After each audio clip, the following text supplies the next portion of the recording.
전 세계적으로 급속히 팽창하고 있는 이슬람 세력의 문제점에 대해 짚어봅니다.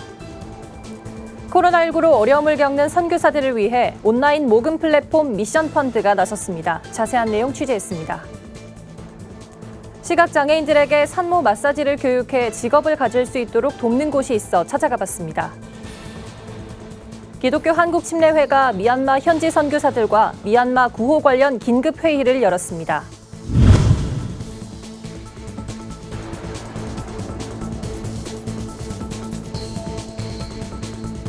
여러분 안녕하십니까? 구티비 뉴스입니다. 오늘 첫 소식은 한국에 침투한 이슬람에 대한 보도입니다. 이슬람 하면 극단 테러 조직을 연상케 하지만 일각에선 종교가 아닌 문화로 인식되는 경우가 많습니다. 대표적인 예가 이슬람 음식 할랄 푸드일 텐데요. 이슬람 세력이 급속도로 팽창하면서 많은 사회적 문제도 확산하고 있습니다. 김예지 기자입니다. 흔히 즐겨 먹을 수 있는 수입 과자들입니다. 모두 근처 편의점에서 쉽게 구할 수 있지만 뭔가 다른 점이 있습니다. 식품 뒷면에 보이는 각국의 할랄 인증 마크가 눈에 띕니다. 할랄 인증을 받은 식품들입니다. 할랄은 아랍어로 허용을 뜻하는데 할랄 푸드는 이슬람의 율법대로 만들어진 식품을 이릅니다. 국내에서 할랄 푸드 등 이슬람 문화가 인식되기 시작한 건 지난 2015년 정부가 아랍에미리트와 할랄 식품 협력을 위한 업무 협약을 체결한 이후입니다. 당시 전 세계 무슬림 인구는 18억 명으로 할랄 식품 시장 규모가 1,500조 원인데 따른 블루오션 시장을 선점해야 한다는 명분이었습니다. 그 이후 이슬람은 비즈니스와 문화가 결합된 형태로 자리 잡게 됐습니다. 이런 현상에 대해 할랄 푸드를 단순히 문화 현상으로 받아들이기엔 무리가 있다는 지적도 나옵니다. 이슬람 신자인 무슬림들이 할랄 푸드를 먹는 이유가 이슬람 경전인 코란의 내용을 따른 것이기 때문입니다. 무함마드의 행동이 무슬림들의 삶을 결정하는 가장 중요한 요인이거든요. 그러니까 무함마드가 했던 말, 모든 행동, 이거는 전부 이 전투 행위죠. 이슬람 코란 구절에 평화와 평등을 가르치는 구절이 단 한 구절도 없어요. 그러니까 이슬람 이들이 숫자가 늘어나면 이제 위험해진다는 얘기죠. 이슬람 인구 증가는 성범죄 증가에도 영향을 미쳤습니다. 2016년 독일 쾰른 지역에선 이슬람 난민들이 여성을 집단 성폭행해 497명이 성폭력 피해 신고를 했고 영국 로더넘 지역에서는 1997년부터 2013년까지 1,400명의 미성년자가 무슬림 남성들로부터 성적 학대를 당했습니다. 이슬람 전문가들에 의하면 이슬람의 집단 성폭행 악습은 타하루시가 원인으로 공공장소에서 벌어지는 불특정 다수에 의한 성폭행을 뜻합니다. 이슬람 교리는 이러한 집단 성폭행 놀이를 관행으로 허용하고 있습니다. 그들은 교리 자체가 음란해요. 이 성행위가 그 어떤 삶의 모티브가 되고 율법을 지켜가면서 얼마든지 성을 즐길 수 있는 그런 사회를 만들어 놨어요. 또한 이슬람 극단주의 세력의 심각한 테러는 2000년대 이후 전 세계적으로 진행되어 왔습니다. 지난 2016년 이슬람의 최대 종교의식인 라마단의 종료를 앞두고 방글라데시 수도 다카와 이라크 수도 바그다드에서 벌어진 IS의 자살폭탄 테러로 여성과 어린이 등 무고한 민간인이 100명 넘게 숨지는 사건이 발생하며 전 세계를 공포로 몰아넣었습니다. 이슬람 테러의 위험성은 국내 사례를 통해서도 드러납니다. 2015년 불법 체류자 A씨가 본인 페이스북에 자폭 테러를 하겠다는 의사를 밝혔다가 경북에서 체포되거나 지난해 국내 체류 무슬림 2명이 주한 프랑스 대사관에 협박 전단을 게시해 검거된 적도 있습니다. 국내 무슬림의 증가를 우려하는 이유입니다. 이슬람 증가에 대한 대책 없이 방치할 경우 국가 보안에도 심각한 위협이 될 수 있습니다. 정부의 대처가 필요해 보입니다. 구티비 뉴스 김예지입니다. 코로나 팬데믹으로 많은 선교사들이 건강과 재정 문제로 사역에 어려움을 겪고 있습니다. 이에 기독교 공동모금 플랫폼 미션펀드는 한국교회에 선교사들의 긴급 상황을 알리고 함께 힘을 모아 이들에게 도움의 손길을 전하고 있습니다. 자세한 내용 취재했습니다. 캄보디아 A 선교사 부부는 댕기열로 사경을 헤매는 딸의 위급 상황을 온라인 페이지에 알렸습니다. 수개월간 후원자 1,367명의 도움으로 입원 진료를 받을 수 있었습니다. 필리핀 어린이 합창단을 만들어 하나님을 찬양하고 싶다는 이진우 선교사는 같은 방식으로 사역비를 후원해줄 선교 동역자를 찾았습니다. 이 같은 사례는 모두 기독교 공동모금 플랫폼 미션펀드를 통해 가능했습니다. 미션펀드는 한동대학교에서 시작된 선교와 돌봄 사역 한몸 프로젝트의 일환으로 2016년 설립됐습니다. 현재 12,000여 명이 가입해 이용 중이고 3,000개의 후원 프로젝트가 진행되고 있습니다.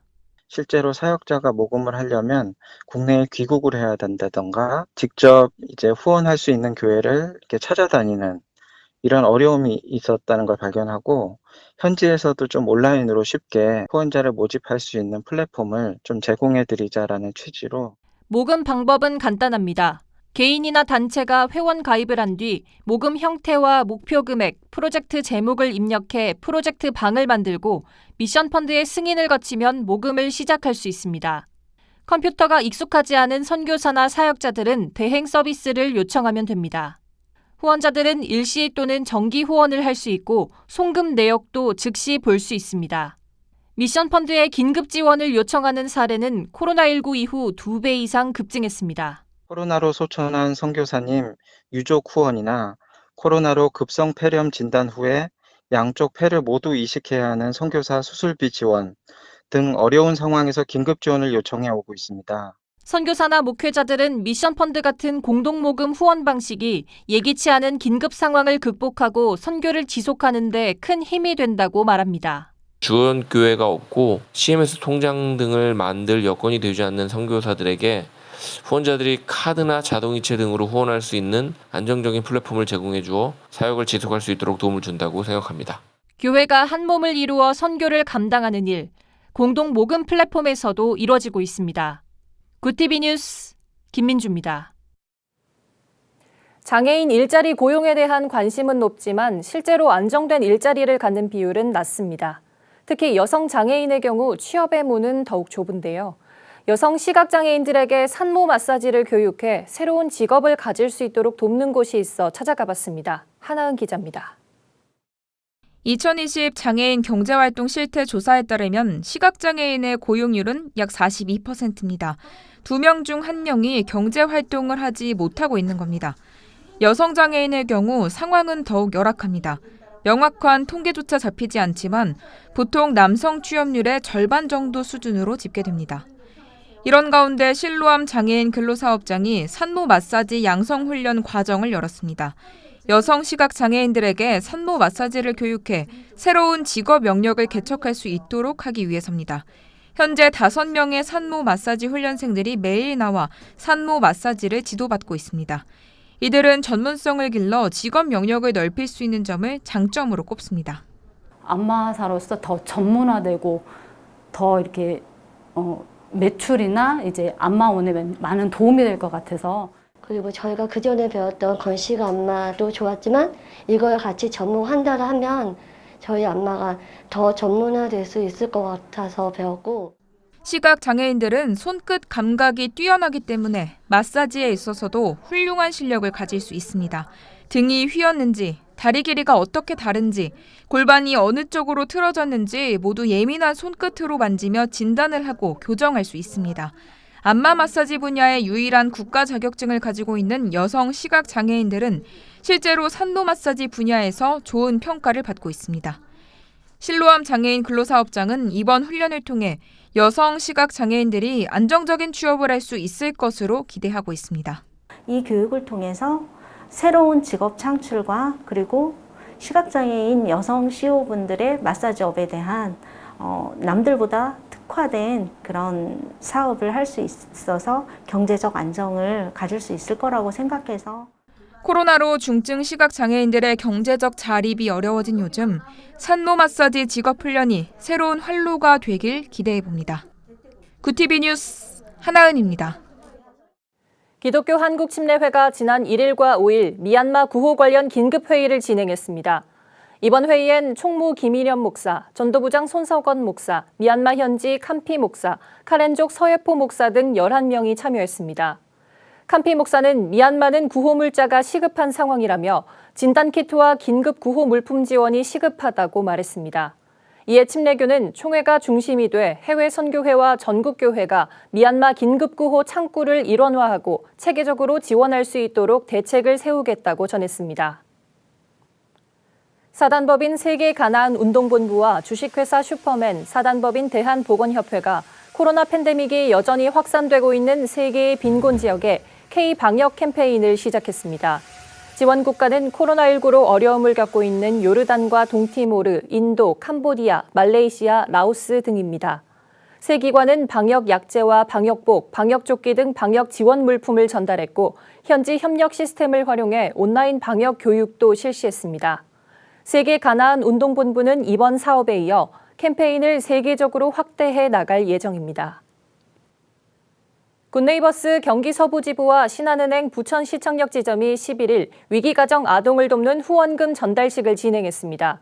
이날 전달식은 부천 지역 내 돌봄이 필요한 아동을 지원하기 위해 후원금 100만 원을 전달했습니다. 전달된 후원금은 굿네이버스에서 진행하는 2021년 여름 희망 홈스쿨에 참여하는 위기가정 아동 135명을 지원하는 데 사용됩니다. 오늘의 이슈 포커스입니다. 내년 공휴일은 임시 공휴일을 포함해 67일로 집계됐습니다. 과학기술정보통신부가 발표한 2022년도 원력 요항에 따르면 대통령 선거일과 전국 동시지방선거일, 추석과 한글날 대체 공휴일 등 4일은 임시 공휴일입니다. 가장 긴 연휴는 5일인 설 연휴로 나타났습니다. 국내 코로나19 신규 확진자 수가 12일 2,000명에 육박하며 37일 연속 4자릿수를 기록했습니다. 중앙방역대책본부는 이날 0시 기준 신규 확진자가 1,987명으로 늘어 누적 21만 8,192명이라고 밝혔습니다. 전날보다 236명 줄면서 일단 2,000명 아래로 넘어왔지만 확산세는 이어지고 있습니다. 화이자와 모더나와 같은 mRNA 백신 2차 접종 간격이 6주로 일괄 조정됐습니다. 중앙방역대책본부는 백신 수급 문제로 접종 일정이 늦춰진 대상자 175만 명의 2차 접종일을 일괄 6주로 재조정했다고 밝혔습니다. 2차 접종일이 다음 달 추석 연휴와 겹치는 경우에는 접종일이 5일 앞당겨집니다.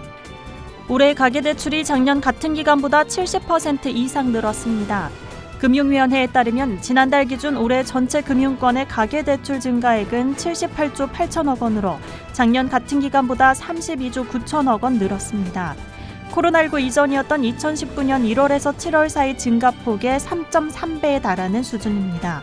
주택담보대출은 7조 8천억 원 늘었고 신용대출을 포함한 기타 대출은 7조 7천억 원 증가했습니다. 한국대법원 판결에 따라 일제징용 피해자들에게 위자료를 줘야 하는 일본 제철이 일본 정부의 승인 없이는 판결 이행을 거부하겠다는 입장을 재확인했습니다. 일본 제철은 한국 법원의 자산압류 명령에 불복해 제기한 즉시 항고가 다시 기각된 것과 관련해 양국의 외교교섭 상황 등을 토대로 적절하게 대응하겠다고 말했습니다. 징용 피해자 배상 문제에 대해선 한일 청구권과 경제협력협정에 따라 최종적으로 해결된 것으로 이해하고 있다고 주장했습니다. 사교육 금지 정책을 내놓은 중국이 이번에는 수도 베이징 초중고등학교의 외국 교과서 사용을 금지했습니다. 베이징 교육위원회에 따르면 베이징 각급 학교가 사용하는 교과서는 교육당국의 엄격한 심사를 받아야 합니다. 교육당국은 조만간 학생들을 위한 교과서 목록을 발표할 예정입니다. 세계보건기구 WHO는 다른 질병에 사용되는 약물 3개가 코로나19 환자에게 도움이 되는지 검사할 예정이라고 밝혔습니다. 3가지 약물은 말라리아 치료제인 알테수네이트와 특정 유형의 암을 치료하는 데 사용되는 이메티닙, 면역체계 질병 치료에 사용되는 인플릭시맵입니다. 검사에는 52개국 600여 개 병원에서 연구자 수천 명이 참여할 계획입니다. 북아프리카 국가인 알제리와 튀니지에 사흘째 산불이 이어지면서 사망자와 이재민이 계속 늘고 있습니다. 외신에 따르면 알제리 당국은 폭염과 강풍 속에 북부 산악 지역을 중심으로 사흘 동안 100여 건의 산불이 났고 이 가운데 60여 건은 아직 산불이 잡히지 않은 상태입니다. 화재로 민간인 37명과 진화와 구조 작업에 투입됐던 군인 27명 등 최소 65명이 목숨을 잃었습니다. 굿TV 뉴스 한혜인입니다.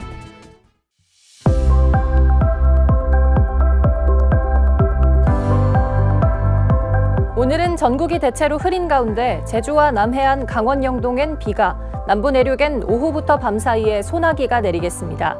아침 최저 기온은 20에서 25도, 낮 최고 기온은 28도에서 33도입니다.